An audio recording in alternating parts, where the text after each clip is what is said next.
स्किल्समध्ये जा। ऑफिस स्किल्समध्ये गेल्यानंतर आपल्याला याच्यामध्ये नॉलेज चेक दिलेला आहे, तर पहिले नॉलेज चेकवर क्लिक करा आणि इथून स्टार्ट करायचं आहे। अशा प्रकारे याच्यावर क्लिक करा आणि इथून स्टार्ट करा। याच्यामध्ये बघा 5 प्रश्न दिलेला आहे। तर पहिला प्रश्न, मायक्रोसॉफ्ट ऑनलाईनवरून सर्टिफिकेटच्या टेम्पलेट्स शोधून काढण्यासाठी तुमच्या ब्राउझरच्या ॲड्रेस बारमधील डॅश हा ॲड्रेस तुम्हाला एंटर करावा लागेल म्हणत आहे। तर कोणता आहे बघा, तर www.office.com वर जायचं आहे। त्यानंतर सेव्ह आणि नेक्स्ट करा। www.office.com मध्ये एखादा आपण MS वर्ड आयकॉनवर क्लिक केले की तयार टेम्पलेट मिळवण्यासाठी कोणत्या पर्यायावर आपल्याला क्लिक करावे लागेल म्हणत आहे। तर त्यासाठी आपल्याला मोर टेम्पलेटवर क्लिक करावं लागेल। निवडलेली एखादी टेम्पलेट ऑनलाईन एडिट करण्याकरता आपण कोणत्या पर्यायावर क्लिक केले पाहिजे म्हणत आहे। तर त्यासाठी आपण ओपन इन ब्राउझरवर क्लिक केले पाहिजे। MS वर्डमध्ये तुम्ही एडिट करत असलेले टेम्पलेटमध्ये तुम्हाला एक लोगो इन्सर्ट करणे गरजेचे आहे। ती लोगो इमेज तुमच्या लोकल डिव्हाइसवर सेव्ह केलेली आहे। आता इन्सर्ट टॅबपाशी आल्यानंतर कुठला पर्याय तुम्ही निवडला पाहिजे म्हणत आहे। तर त्यासाठी आपल्याला पिक्चरवर जाऊन धिस डिव्हाइसवर क्लिक करायचं आहे आणि त्यानंतर सेव्ह आणि नेक्स्ट करा। पुढीलपैकी इमेजपैकी कोणती सर्टिफिकेटची इमेज आहे ते ओळखा म्हणत आहे। तर 2 नंबरची आहे। त्यानंतर सेव्ह आणि नेक्स्ट करायचं आहे। येस बटनावर क्लिक करा। तर अशा प्रकारे आपलं नॉलेज चेक कंप्लीट सोडवणं झालेलं आहे आणि तर डेटसुद्धा आपल्याला आलेली आहे। त्यानंतर आपल्याला ऑफिस स्किल्समध्ये जा आणि याच्यामध्ये गेल्यानंतर दुसरं नॉलेज चेक दिलेलं आहे यामध्ये। तर दुसऱ्या नॉलेज चेकवर क्लिक करा आणि इथून नॉलेज चेकवर क्लिक केल्यानंतर इथे स्टार्ट करायचं आहे। तर याच्यामध्ये सुद्धा 5 प्रश्न दिलेले आहे। बास्केटबॉल मॅच प्लायर पटकन डिझाईन करण्याकरता पुढीलपैकी कोणत्या प्लायर टेम्पलेट्स योग्य राहील म्हणत आहे। तर कोणती प्लायर योग्य राहणार आहे, तर ऑप्शन नंबर 3 ची आहे। त्यानंतर सेव्ह आणि नेक्स्ट करा। तुमची फाईल प्रथमच सेव्ह करण्याकरता तुम्ही कुठल्या टॅबवर जाल म्हणत आहे। तर त्यासाठी आपल्याला द फाईल टॅबवर जायचं आहे। त्यानंतर सेव्ह आणि नेक्स्ट करा। वर्डच्या प्लायर टेम्पलेटमध्ये रोज व कॉलम समाविष्ट असतात, जेणेकरून टेक्स्ट आणि अन्य घटक तुम्ही योग्य प्रकारे इन्सर्ट करू शकता। वर्डमध्ये रोची उंची व कॉलमची रुंदी तुम्ही कशी ॲडजस्ट कराल म्हणत आहे। तर कशा प्रकारे आपण ॲडजस्ट करू शकतो, तर वर्डमध्ये असणाऱ्या गाईडलाईनचा उपयोग करून, तर हे त्याचं उत्तर असणार आहे। नो आउटलाईन पर्यायाचे कार्य काय असते म्हणत आहे। तर आउटलाईन रिमूव्ह करणे हे त्याचं कार्य असते। पुढीलपैकी कोणते आयकॉन टेक्स्ट इफेक्ट आणि टायपोग्राफिकचे पर्याय दर्शवतात ते ओळखा म्हणत आहे। तर ऑप्शन 4 आहे त्याचं उत्तर। येसवर क्लिक करा। तर अशा प्रकारे आपलं नॉलेज चेक पूर्ण झालेला आहे आणि आपला स्कोर सुद्धा इथं पूर्ण इथं आलेला आहे। त्यानंतर आपल्याला सिम्युलेशनचे प्रश्न सोडवायचे आहे। तर इथून स्टार्ट करा। यामध्ये बघा 4 सिम्युलेशनचे प्रश्न दिलेले आहे। तर पहिला प्रश्न इथून चालू करायचा आहे। डॉक्युमेंटच्या दर्शकासाठी टेक्स्ट वाचनीय असणे आवश्यक आहे, म्हणून निवडलेल्या टेक्स्टची फॉन्ट साईज 72 मध्ये बदला म्हणत आहे। तर साईज चेंज करण्यासाठी या साईजमध्ये जा आणि त्यातून 72 ही साईज घ्यायची आहे आणि आपलं उत्तर ऑटोमॅटिक सबमिट होऊ द्या। त्यानंतर नेक्स्ट क्वेश्चन्स, टेम्पलेट आपला वर्कलोड कमी करू शकतात आणि ते कार्यक्षमता वाढवतात। मायक्रोसॉफ्ट वर्डमध्ये सर्च बारमध्ये प्लायर टेम्पलेट शोधा। Sport day event plier template निवडा आणि ते क्रिएट करा म्हणत आहे। तर त्यासाठी आपल्याला प्लायरवर जायचं आहे आणि त्यातून स्पोर्ट डे इव्हेंट प्लायरवर इथे क्लिक करा आणि त्यानंतर इथे क्रिएट बटनावर क्लिक करायचं आहे आणि आपलं उत्तर ऑटोमॅटिक सबमिट होऊ द्यायचं आहे। पुढचा प्रश्न, तुमच्या ऑपरेशनल प्रोजेक्टसाठी टेम्पलेट तयार केल्याने मेंटेनन्स ठेवण्यात मदत होते, म्हणून सर्च बारच्या भागात सर्टिफिकेट टाईप करा आणि प्रदर्शित परिणामामधून सर्टिफिकेट ऑफ पास टेम्पलेट निवडा आणि ते नंतर क्रिएट करा म्हणत आहे। तर टेम्पलेटमध्ये जा, पहिले याच्यातनी सर्च करायचं आहे आणि त्यानंतर आपल्याला ज्या नावाचं सांगितलं असेल टेम्पलेट त्याच नावाचं घेऊन इथून क्रिएट बटनावर क्लिक करा अशा प्रकारे आणि त्यानंतर आपलं उत्तर सेव्ह करायचं आहे। शेवटचा प्रश्न, मायक्रोसॉफ्ट टेम्पलेट खूप उपयुक्त आहेत, तुम्हाला फक्त तुमच्या स्वतःच्या डिटेल्ससह डॉक्युमेंट एडिट करण्याची आवश्यकता आहे, त्यामुळे office.com ला भेट द्या म्हणत आहे। तर गुगलवर जा, त्यानंतर या ठिकाणी क्लिक करायचं आहे आणि त्यानंतर इथे टेम्पलेटवर क्लिक करा आणि त्यानंतर आपलं उत्तर ऑटोमॅटिक सबमिट करायचं आहे। तर अशा प्रकारे आपल्या सिम्युलेशनचे सर्व प्रश्न सोडवणं झालेले आहेत आणि आपला स्कोर सुद्धा याच्यातनी पूर्ण इथं आलेला आहे। त्यानंतर आपल्याला सेल्फ पाथ लर्निंग सोडवायचं आहे। तर इथून प्रोसीड बटनावर क्लिक करा। याच्यामध्ये बघा 6 प्रश्न आहे, तर इथून स्टार्ट करायचं आहे। तर पहिला प्रश्न, MS ऑफिस ॲपमध्ये टेम्पलेट वापरण्याचे उद्दिष्ट काय असते म्हणत आहे, तर कोणतं उद्दिष्ट असते बघा, तर पहिलेच आहे आणि त्यानंतर सेव्ह आणि नेक्स्ट करा. खालीलपैकी कोणता पर्याय तुम्हाला तुमच्या कॉम्प्युटरवर डॉक्युमेंट आणि वर्ड फाईल सेव्ह करण्यास मदत करते म्हणत आहे, तर कोणता पर्याय आहे बघा, तर याचं उत्तर डाउनलोड ॲज अ कॉपी आहे. त्यानंतर सेव्ह आणि नेक्स्ट करा. सर्टिफिकेट म्हणजे काय आणि ते सहसा कोणाला कधी दिले जातात म्हणत आहे, तर हे याचं उत्तर ऑप्शन नंबर 3 आहे. त्यानंतर सेव्ह आणि नेक्स्ट करा. तुम्हाला MS Word मध्ये फ्लायर टेम्पलेटला इन्हान्स करायचे आहे, तुम्ही बॅकग्राऊंडचा रंग कसा बदलू शकाल म्हणत आहे, तर बॅकग्राऊंडचा रंग चेंज करण्यासाठी बघा आपल्याला काय करावं लागेल, तर त्यासाठी आपल्याला go to the format tab, select shape field and choose the कलरवर क्लिक करायचं आहे आणि त्यानंतर सेव्ह आणि नेक्स्ट करा. तुमची मैत्रीण MS Word साठी नवीन आहे, तिने टेम्पलेट वापरून फ्लायर डिझाईन केले आहे. आता तिला ती फाईल सेव्ह करायची आहे.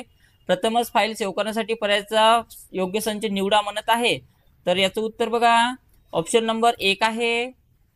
त्यानंतर सेव्ह आणि नेक्स्ट करा. या इमेजवर एक नजर टाका आणि फुटबॉल मजकुराचे टेक्स्ट अलाइनमेंट ओळखा म्हणत आहे, तर टेक्स्ट अलाइनमेंट कोणता आहे बघा, तर सेंटर अलाइन आहे. त्यानंतर सेव्ह आणि नेक्स्ट करा. त्यानंतर एंड एक्झामिनेशनवर क्लिक करायचं आहे आणि ते आपण स्कोर्स पाहू शकतो. पूर्णपैकी पूर्ण आपल्या इथं स्कोर्स आलेला आहे. त्यानंतर आपल्याला guided do it yourself सोडवायचं आहे, तर इथून स्टार्ट करा आणि यामध्ये बघा 10 प्रश्न दिलेला आहे गायडेड डू इट युअर सेल्फचे. तर गायडेड डू इट युअर सेल्फचा पहिला प्रश्न इथून चालू करायचा आहे.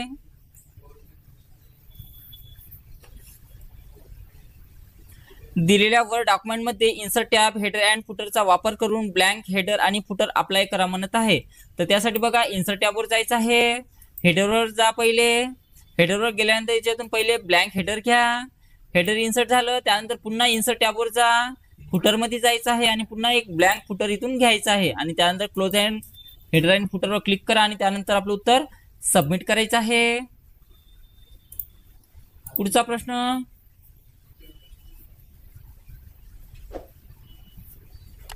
दिलेल्या डॉक्युमेंटमध्ये एक टेक्स्ट बॉक्स ड्रॉ करा आणि insert tab, text group, text बॉक्सचा वापर करून त्यामध्ये युअर नेम टेक्स्ट एंटर करा म्हणत आहे, तर त्यासाठी बघा इन्सर्ट टॅबवर जा. टेक्स्ट बॉक्सवर जायचं आहे. ड्रॉ टेक्स्ट बॉक्सवर जा आणि याच्यातून एक टेक्स्ट बॉक्स ड्रॉ करा आणि त्यामध्ये आपल्याला कोणतं एक नाव टाईप करून घ्यायचं आहे, तर याच्यातून आपण कॉम्प्युटर सहज नाव टाईप करून घेतलेलं आहे अशा प्रकारे आणि त्यानंतर सबमिट करा. ओके बटनावर क्लिक करायचं आहे. पुढचा प्रश्न लावायचा आहे. इथून फाईल टॅब, सेव्ह ॲजचा वापर करून दिलेलं डॉक्युमेंट तुमच्या डेस्कटॉपवर सर्टिफिकेट ऑफ पार्टिसिपेशन नावाने सेव्ह करा म्हणत आहे, तर त्यासाठी फाईल टॅबवर जा. सेव्ह ॲजवर क्लिक करायचं आहे. डेस्कटॉपवर क्लिक करा. डेस्कटॉपवर क्लिक केल्यानंतर नाव ऑलरेडी आहे त्या पुढचं आपल्याला DOCT काढून टाका. एवढं जसं आहे तसंच नाव टाका किंवा पुन्हा टाकलं तरी चालेल आणि त्यानंतर सेव्ह बटनावर क्लिक करा आणि नंतर आपलं उत्तर सबमिट करायचं आहे. पुढचा प्रश्न,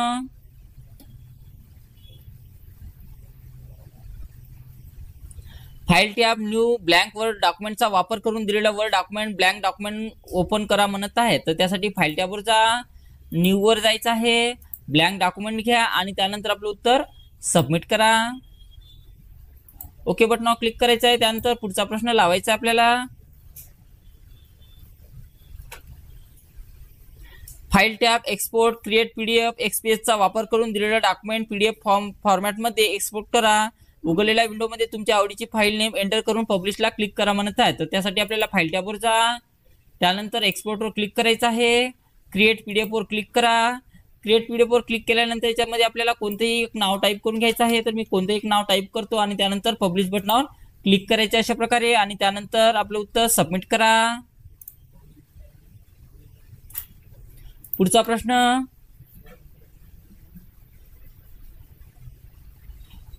वर्ड फाईल उघडा. ब्लँक डॉक्युमेंटवर राईट क्लिक करा. क्रिएट वर क्लिक करा आणि इन्सर्ट टॅब वापरून एक रेक्टँगल शेप इन्सर्ट करा म्हणत आहे, तर अशा प्रकारचा प्रश्न आपल्याला विचारलेला आहे. तर पहिले एक वर्ड फाईल ओपन करण्यासाठी इथं सर्च बॉक्सवर जा आणि त्यातनी आपल्याला MS Word टाईप करा किंवा वर्ड टाईप केलं तरी चालेल. बघा पहिलेच ॲप्लिकेशन आलेली आहे MS Wordची, तिला ओपन करा. त्यानंतर ब्लँक डॉक्युमेंट घ्यायचं आहे आणि ते क्रिएट करून ओपन करायचं आहे त्यानंतर इन्सर्ट टॅबवर जा. इन्सर्ट टॅबवर गेल्यानंतर आपल्याला शेपमध्ये जायचं आहे आणि शेपमध्ये गेल्यानंतर रेक्टँगल शेपवर क्लिक करा आणि ते ड्रॅग करून तो काढायचा अशा प्रकारे आणि त्यानंतर आपलं उत्तर सबमिट करा. पुढचा प्रश्न,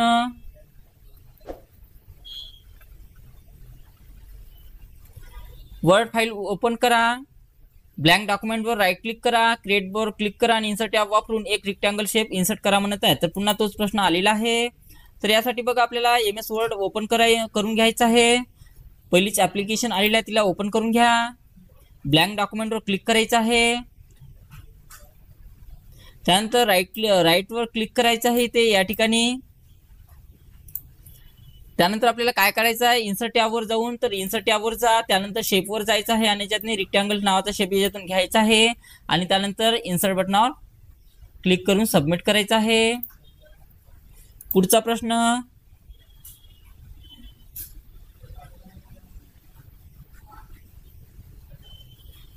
फाईल टॅब सेव्हचा वापर करून दिलेले डॉक्युमेंट तुमच्या डेस्कटॉपवर प्लायर नावाने सेव्ह करा म्हणत आहे. तर फाईल टॅबवर जा, सेव्ह ॲजवर क्लिक करा, डेस्कटॉपवर जायचं आहे आणि याला प्लायर नाव द्यायचं आहे. तर कॉपी करून घ्या किंवा डायरेक्ट तुम्ही याच्यातनी टाईप केलं तरी चालेल. त्यानंतर सेव्ह बटनावर क्लिक करा आणि त्यानंतर आपलं उत्तर सबमिट करायचं आहे.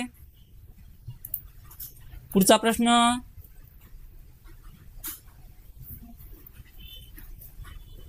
दिलेल्या डॉक्युमेंटमध्ये फुटबॉल टेक्स्ट सिलेक्ट करा आणि होम टॅब फॉन्ट ग्रुपचा वापर करून त्याचा फॉन्ट कॅलिब्री लाईट तसेच फॉन्ट साईज 72 मध्ये बदला म्हणत आहे. तर फुटबॉल या नावाला सिलेक्शन करून घ्यायचं अशा प्रकारे. नावाला सिलेक्शन करा, त्यानंतर फॉन्टमध्ये जायचं आहे आणि फॉन्टमध्ये गेल्यानंतर कॅलिब्री लाईट याच्यातून आपल्याला फॉन्ट निवडायचा आहे. सीवर असणार आहे बघा या ठिकाणी दिलेला आहे आणि त्यानंतर त्याचा फॉन्टची साईज आपल्याला 72 करा इथून अशा प्रकारे आणि त्यानंतर सबमिट करा. पुढचा प्रश्न,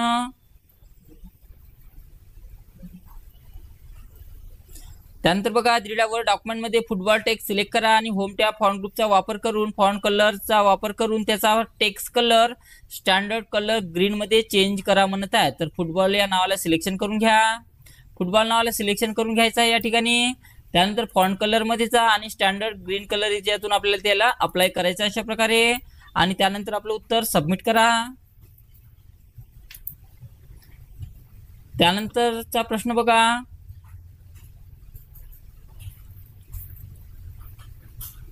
दिलेल्या डॉक्युमेंटमध्ये फुटबॉल टेक्स्ट सिलेक्ट करा आणि होम टॅब अलाइनमेंटचा ग्रुपचा वापर करून ते डावीकडे करा म्हणत आहे. तर त्याला सिलेक्शन करून घ्या अशा प्रकारे आणि लेफ्ट अलाइन याच्यातून द्यायचं आहे त्याला अशा प्रकारे आणि त्यानंतर सबमिट करा. ओके बटनावर क्लिक करायचं आहे आणि त्यानंतर सर्व प्रश्न सोडवणं झाल्यानंतर आपल्याला एंड एक्झामवर क्लिक करा. त्यानंतर येस बटनावर क्लिक करा अशा प्रकारे आणि आपला स्कोर याच्यातून पाहू शकतो पूर्णपैकी पूर्ण इथं आलेला आहे. त्यानंतर शेवटचं सेशन कम्प्लिशन टेस्ट सोडवायचं आपल्याला. तर इथून स्टार्ट करा. याच्यामध्ये बघा 4 प्रश्न आहे. युजर इंटरफेस प्रदान करणे हे ऑपरेटिंग सिस्टीमचे कार्य आहे म्हणत आहे. तर बरोबर आहे. त्यानंतर सेव्ह अँड नेक्स्ट करा. ऑपरेटिंग सिस्टीमचे पुढीलपैकी कोणते कार्य नसते म्हणत आहेत. तर याचं उत्तर ऑप्शन नंबर 2 आहे. त्यानंतर सेव्ह अँड नेक्स्ट करा. या सिस्टीम सॉफ्टवेअरवर तुमच्या कॉम्प्युटर संसाधनाचे तसेच मेमरी प्रोसेसिंग आणि स्टोरेज यांचेही व्यवस्थापन करण्याची जबाबदारी असते म्हणत आहे. तर त्याला आपण ऑपरेटिंग सिस्टीम म्हटले जाते. सिस्टीम सॉफ्टवेअरमध्ये पुढील प्रकारचे प्रोग्राम्स असतात म्हणत आहे शिवाय म्हणत आहे. तर याचं उत्तर सेक्टर असणार आहे. त्यानंतर सेव्ह अँड नेक्स्ट करा. येस बटनावर क्लिक करायचं आहे आणि आपला स्कोर पूर्णपैकी पूर्ण इथं आलेला आहे. तर अशा प्रकारे आपलं इरा सेशन 14 कंप्लीट सोडवणं झालेलं आहे.